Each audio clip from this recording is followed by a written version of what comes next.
नमस्कार। Indian share market में आपका बहुत ज़्यादा स्वागत है। तो आज दिन भर में बहुत सारा न्यूज़ अपडेट हुआ है जो कि कल के दिन में शेयर मार्केट में इम्पैक्ट हो सकता है। तो उसको हम डिस्कस करेंगे इसी वीडियो पे। और इम्पॉर्टेंट बात यह है कि जो इज़राइल, ईरान और यूएस के बीच में जो जंग चल रहा है उसके ऊपर में भी हम डिस्कस करने वाले हैं। ये जो वार चल रहा है इसकी वजह से क्या इंडियन शेयर मार्केट में इम्पैक्ट करेगा कि नहीं, उसके ऊपर में आज हम डिस्कस करने वाले हैं।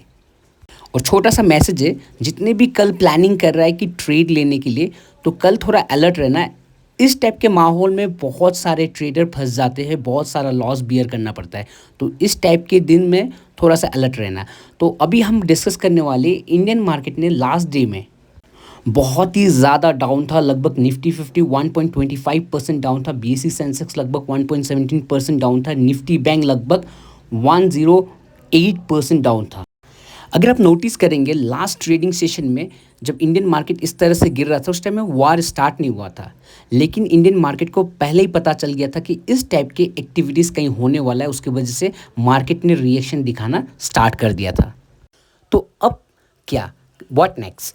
कल के दिन में मार्केट खुलने वाला है, जहाँ तक मुझे लग रहा है कि बहुत बड़ा इम्पैक्ट हो सकता है इंडियन इक्विटी मार्केट में, वो तो कल ही पता चलेगा। एक छोटा सा नॉलेज आपको मैं शेयर करता हूँ यहाँ पे। चाइना और ईरान के बीच में बहुत ही अच्छा दोस्ती है। साथ में चाइना को बहुत ही सस्ते दाम में क्रूड मिल रहा था ईरान से। बेसिकली ये जो ट्रम्प साहब ने जो भी अटैक कराया हुआ है ईरान के ऊपर में, ये शायद मेरे ख्याल से मुझे ऐसा लगता है ये चाइना के ऊपर में अटैक है। बेसिकली चाइना को कोलैप्स करना चाहते हैं, इसकी वजह से इस टाइप का एक्टिविटीज़ ये लोग स्टार्ट कर दिए। तो वार में क्या होगा, क्रूड ऑयल में इम्पैक्ट होगा कि नहीं? ऑफ कोर्स होगा। क्रूड ऑयल, मेटल, जितने भी गोल्ड सिल्वर है, इनका मार्केट बहुत ही पॉजिटिवली रिएक्ट करेगा। इसके पीछे यही रीज़न है, लोग इक्विटी से या और भी कोई सेक्टर से पैसा निकाल के क्रूड हो गया, मेटल हो गया, इन सेक्टर में पैसा डालता है क्योंकि ये एक सेफ एसेट्स माना जाता है। मुझे ऐसा फील हो रहा है कल के दिन में क्रूड बहुत ही ज़्यादा शूट करने वाला है, ऐसा फीलिंग आ रहा है मेरा। तो थोड़ा सा अपडेट भी दिख लेते हैं। यहाँ पे देखिए, Iran and Israel launches fresh attacks after Iran supreme leader कमानी किल्ड। तो एक चीज़ का कंफर्मेशन आ चुका है ईरान के मीडिया से, जो उनका प्रेसिडेंट था कमानी, उनको मार दिया गया है, जिसके वजह से ईरान ने मल्टीपल स्ट्राइक किया हुआ है डिफरेंट डिफरेंट कंट्रीज़ में। जैसे कि आप यहाँ पे देख सकते हो, ईरान सुप्रीम लीडर कमानी is dead, state media confirm.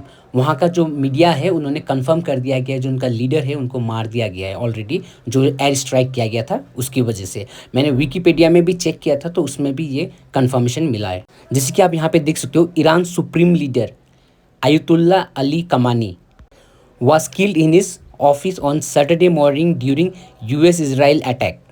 उसके नेक्स्ट लाइन देख सकते हो, Israel says it is attacking target in the heart of Tehran as Iran resume its air strike on Arab Gulf countries। उनके leader के मौत के बाद उन्होंने गल्फ कंट्रीज़ के ऊपर में भी अटैक करना शुरू कर दिया ईरान ने। जैसे कि आप यहाँ पे देख सकते हो, strike have been reported in Dubai, UAE, Qatar, capital Doha, Bahrain, Kuwait. Basically आप देखोगे तो ये छोटा मोटा मिनी वर्ल्ड वॉर की तरफ में जा रहा है, क्योंकि मिडिल ईस्ट में पूरा अटैक कर दिया है ईरान ने।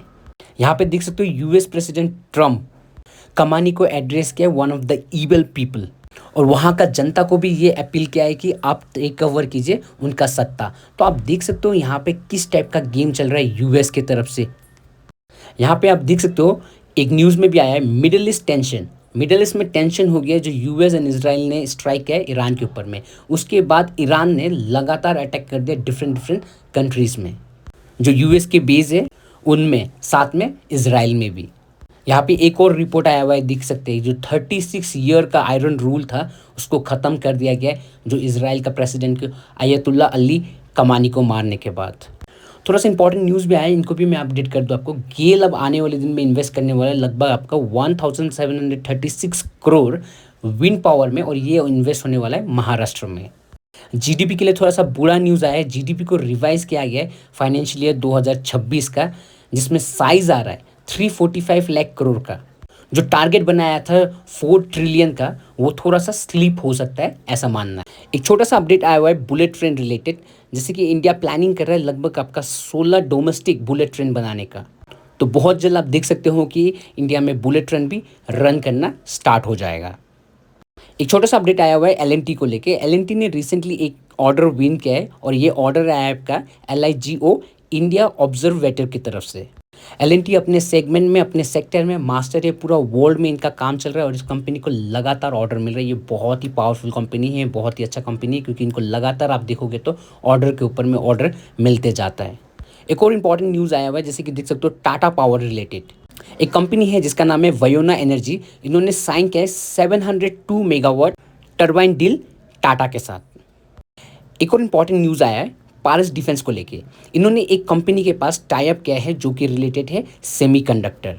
तो बेसिकली आप बोल सकते हो पारस डिफेंस अब सेमीकंडक्टर सेक्टर में भी काम करने वाला है। एक और इम्पॉर्टेंट न्यूज़ आया हुआ है इलेक्ट्रिक स्टील को लेके। India's first amorphous electric steel manufacturing facilities aim to cut 30,000 ton of import. Basically ये कंपनी प्लानिंग कर रहा है 30,000 टन ऑफ इलेक्ट्रिकल स्टील बनाने का विद इन इंडिया में। एक और इम्पॉर्टेंट न्यूज़ आया आपका रेलटेल रिलेटेड।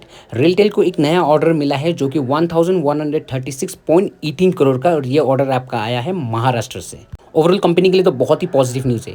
अगला इंपॉर्टेंट न्यूज़ है इंजीनियरिंग गुड्स का एक्सपोर्ट रिलेटेड का डाटा आ चुका है। जैसे कि आप देख सकते हो यहाँ पे 10.4% का जम आ चुका है इन जनवरी 2026, जो कि होता है 100 बिलियन का टारगेट कंप्लीट हो चुका जनवरी से अप्रैल के बीच में। तो कंक्लूजन ये है, जो ईरान, इजराइल एंड US के बीच में जो लड़ाई चल रहा है उसके वजह से इंडियन मार्केट का, पूरा वर्ल्ड के मार्केट को इम्पैक्ट होने वाला है। क्रूड हो या मेटल हो या कोई भी गोल्ड सिल्वर कुछ भी हो, इनके मार्केट में बहुत ही पॉजिटिव रिएक्ट हो सकता है ये लड़ाई की वजह से, ये वॉर की वजह से। ओवरऑल आप ये देख सकते हो ये मिनी वर्ल्ड वॉर टाइप का हो रहा है, क्योंकि मिडिल ईस्ट में अटैक कर दिया है ईरान की तरफ से। तो अब फाइनली वेट करना पड़ेगा कल मार्केट ओपन होने के बाद क्या रिएक्शन होता है, वो हम लोगों को चेक करना पड़ेगा मार्केट में। जितने भी ट्रेडर प्लानिंग कर रहा है कल पुट लेके ट्रेड लेने के लिए, तो थोड़ा सा अलर्ट रहना। इस टाइप के सिचुएशन में बहुत ही डेंजरस ट्रेडिंग होता है जिसमें बहुत ज़्यादा लॉसेस हो सकता है।